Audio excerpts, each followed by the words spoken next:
It's the 22nd of November. I'm overdue a shopping trip because we've had a TB test this week, and was on Monday, the first part of it, and the second part of the checking up stage is on Thursday, which is 2 days time. So I need to get a bit of stuff because I was putting it off last week because it was that wet and horrible, and preparing things for the TB test essentially. Sounds like a weak excuse, but I had various things to just put in place, shall we say.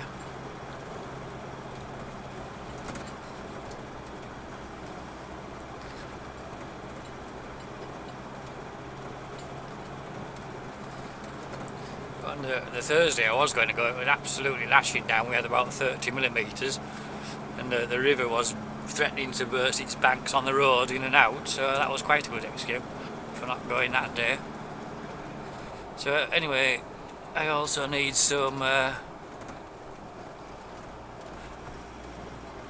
cattle pellets sooner or later. I could have managed another few days yet, but I'll need some before the end of the month, so I'll get them at B88 and we'll go in the Co-op down there, which is a pretty horrible shop. Not somewhere you normally go for a big shopping day, but I'll get a few things there, and more than just last another few days into next week presumably. And what there is in Kirkbymoorside is a real nice bakery. I think it's I can never remember the name of it. There's two round here. One's Thompson's and the other one, yeah, from Elmsley. I know where they're from, but I can't think of their name at the moment. Sheep. That pond's filled up again, finally. It's actually quite a nice day. This recent days ago at 7 degrees. Yesterday morning was it wasn't quite -2, but very close, just above minus 1.8. The first proper air frost, which makes it feel very autumnal, if not wintry.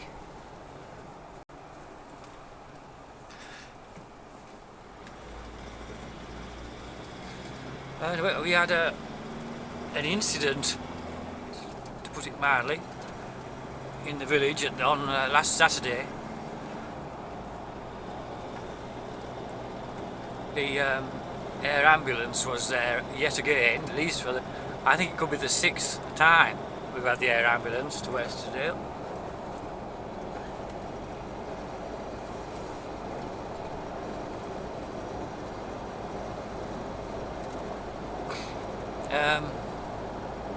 I've said that, and I have to say what happened now, won't I?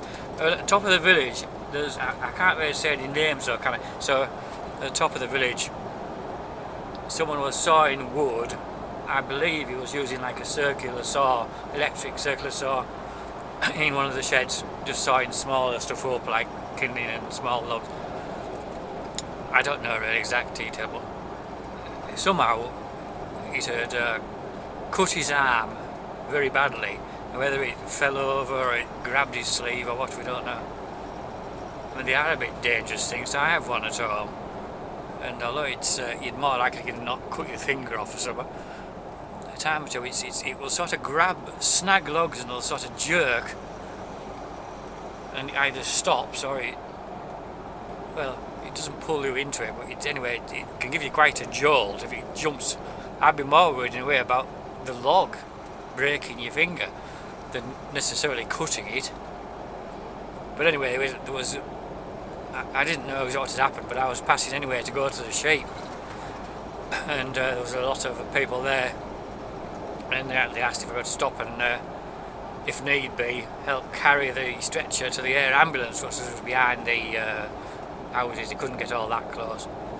I mean, in reality I didn't need to do anything, but it was quite useful. I had experienced the air ambulance before with our other neighbour to the other side, and one important thing, when they're going to take off, there's one absolutely hellish downdraft. I know we sort of know there is, but until you've experienced it, it's quite astonishing really, and you have to be very careful. Nothing anywhere in the area can blow because it can end up in the props, because it doesn't just go down, it sort of swirls around.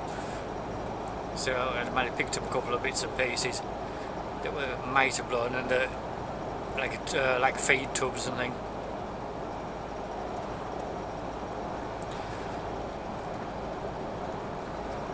But anyway, he's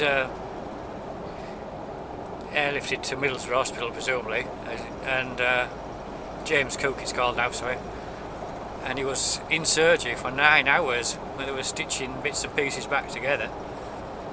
I mean, the immediate crisis was the loss of blood.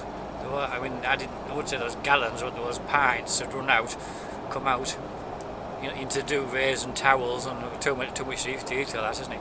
But anyway, it was quite gruesome. And he was in like a deep shock from the loss of blood, mainly. So I would say he was unconscious, but he wasn't really very responsive. So, you know, it was quite, well, it was scary, isn't it? The word was very concerning at the time, how bad it was, because I didn't see him very well. I didn't actually see the cut. I arrived rather late, and he was all bundled up to ready to go.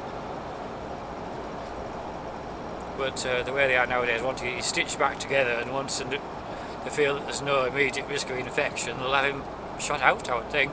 Be better at home, really, because there's less risk of being infected with well, anything really when you're at home than there is in the hospital, however good they are. So I would say a minimum of 2 weeks, and what is it now, 22nd of November, and almost certainly before Christmas, guessing wildly. It's none of my business really, but that's what I would have thought. So anyway, another mini triumph for the air ambulance, who I won't say that saved his life, but they got him to hospital nearly an hour quicker than he could otherwise have gone.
I can't see that the river is out anywhere.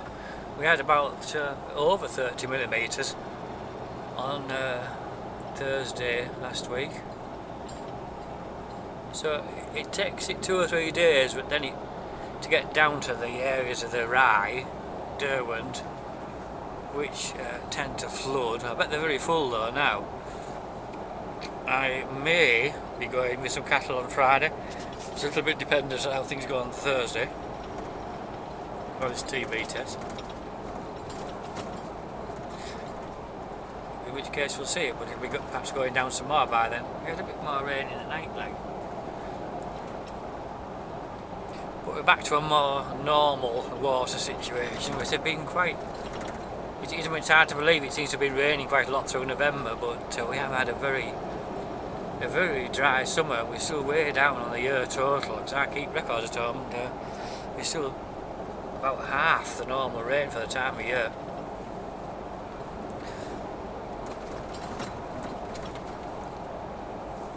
So when my cattle were needing to come in until the first week of November, I didn't feel confident there was enough water to keep them inside, because they drink a lot, the cows.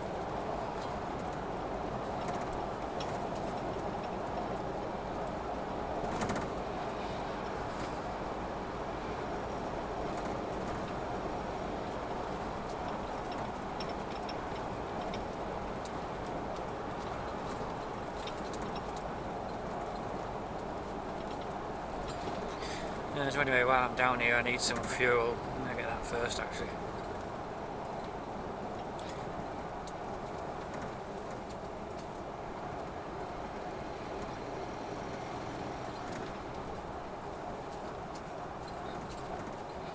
this is getting on for half full, may as well top it up. Because actually this garage down here, it's not that expensive. It's certainly often cheaper than Gisborough. And I need a bit of quad bike petrol. Well, I don't need it right now, but I may as well get some.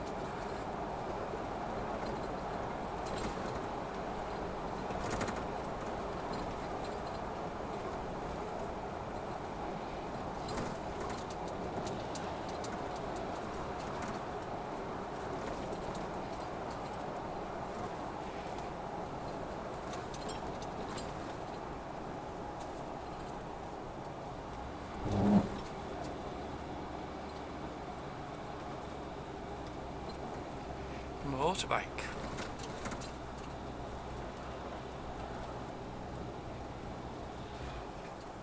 I don't really like going out with my road bike at this time of year. I'm not per se bothered by the cold per se. That is an issue, obviously. But the mucky, salty mess on the roads, admittedly it won't be salty maybe now because it rained last night again. They had salted for their frost the day before. So there is salt on the surface even though it rained. Yeah, because they use this salt, it's got a sticky element to do with like molasses, if I recall correct. So it tends to last longer than you'd think.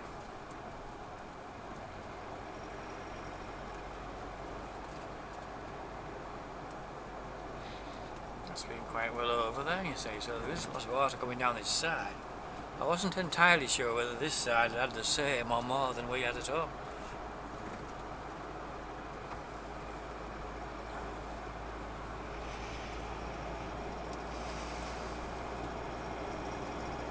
The worst thing about this time of year, it takes me at home, it takes you all morning to do around feeding up cattle and sheep really. I mean you can rush it and be done by before 11 including the sheep, but you don't have much spare time before the sun's going down again. It's only 2:05 and it's already gone down here behind the hill. It's only a short period and in a way it's almost relaxing that you can sort of reasonably put off doing things you maybe should be doing because of the short day. So you don't feel guilty if you're not getting much else done apart from feeding round. But it feels almost wasteful that you could, even if you weren't, say, going and ploughing a field or whatever, you could have used it for other things, like just a bit of, like walking or something. Something I do, I mean I like this area down here, it's because we used to live down here. I'm very familiar with it really, although in some ways it's changed so much it's not the same at all. And I do like to have a little explore and walk about down here, but I'm more interested in doing it in the summer really, when you do have more time because you've got like the long evenings.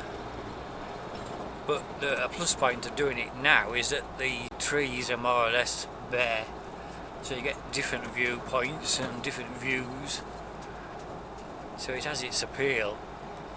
Except for the blooming short days, if you aren't here by 2 o'clock you're stuffed, and really that 2 o'clock is late. You want to be there by 11 or sooner, which is easier said than done. In some ways, I'm not that big a fan of changing back to GMTs because you start off and think, oh, I'll just keep getting up a bit earlier anyway. But it's easier said than done. It's even now it's still barely light at 8 o'clock on the GMT, so you can't do a whole lot before 8 o'clock outside really.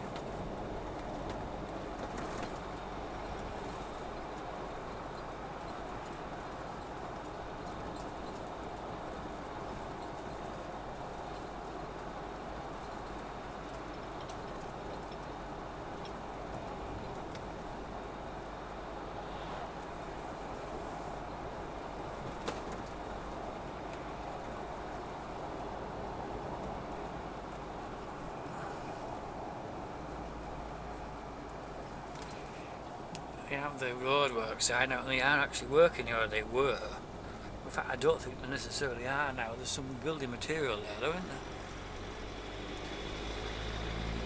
you do need to be prepared to stop because it's such a steep slope. If somebody was coming down it, they might not be able to stop.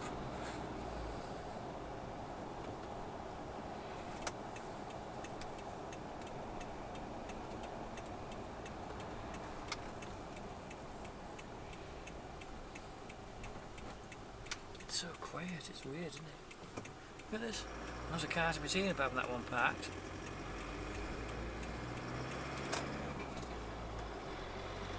This being the main road to Scarborough, it can be hellish busy at fine weekends in summer.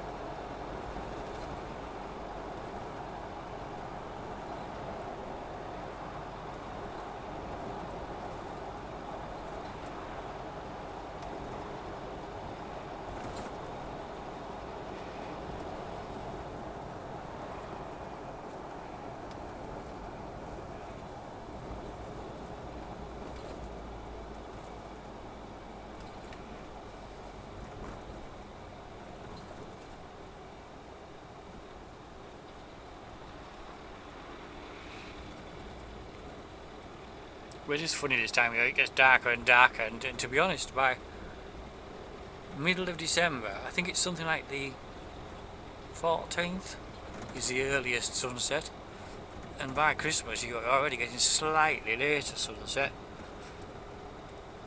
and by sort of New Year it really is starting to, I wouldn't say feel like spring, but you can just sense that turning of the season. Look at this, price is, is it, I think I saw 189, that's not so good. Well, 186. I'm not shopping on price.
Also, it's 3:05. God, this clock it's tends to be a bit fast, to be honest.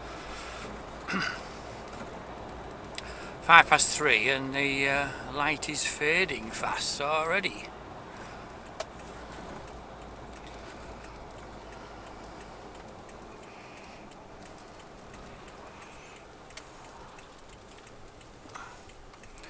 So I got everything I wanted. I had a minor panic at the blooming co-op. I put the car keys on the seat while I was just stashing some things in. And then I thought, oh, where's the car keys? And I knew I'd just been to, well, I got some cash out of the cash machine, which is unusual. I knew I had them then, because just before I went to that, I locked the pickup door. Then I came back to the pickup and unlocked it, but then I couldn't find them, so they're here somewhere. And of course they were on the seat. But once at home this happened, it was a complete panic station. I had an appointment at the dentist. I think that was half the trouble. I was worrying about that and to some degree in pain. And I put some. I was going to get shopping as well while I was down in Whitby, and I put all the bags and stuff in the back of the pickup, and then went back in the house and got changed, and then I came back out. Pickup was unlocked, but it was there was no keys. Couldn't find them anywhere, and then I know there's a spare set of keys in the house. I couldn't find them either. With hindsight, I was looking for like a red key, and there wasn't a red key. There was another black key. So I could have got into it. Well, not just got in, but doing it with that. But then got home and I thought, well, I must have carried them back in the house, you see. Which I tend to do. You carry them on your finger and all sorts, don't you? Keys with a ring on. So I'd practically turning the house upside down where I got changed and everything else, looking for these keys. Because 9 times out of 10 they're in the other trouser pockets, aren't they, or something like that. And then later by evening, after we got down, I was going to have one last look inside that pickup. I bet they're in there somewhere. There must be, because there was in the house, in all the places you might conservatively put them down, with a head torch on, and I saw the blooming keys in the back seat, but they'd fallen down, not onto the floor. They were sort of resting on a little ledge on the bottom of the seat cushion, and you could only easily see them with the light shining and reflecting on the shiny part of the key.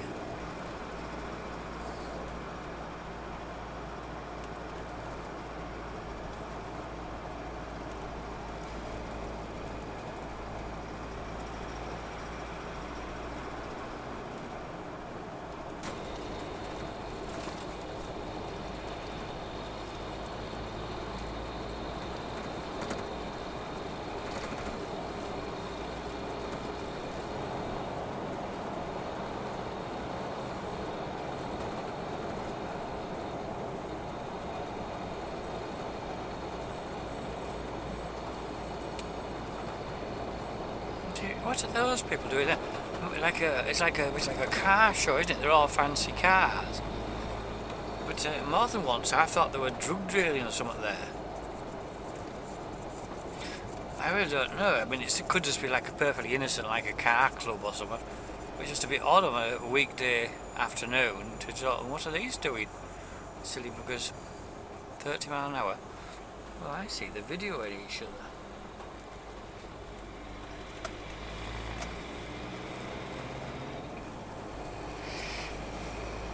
They're all extremely clean.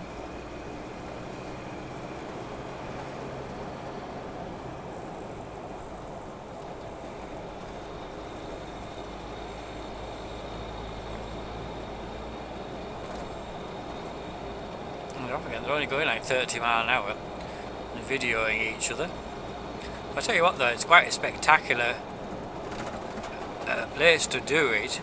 So I assume that's what there was going on at the other place, and even though I'd have no problem with a car club photographing their cars on the moor, that's alright.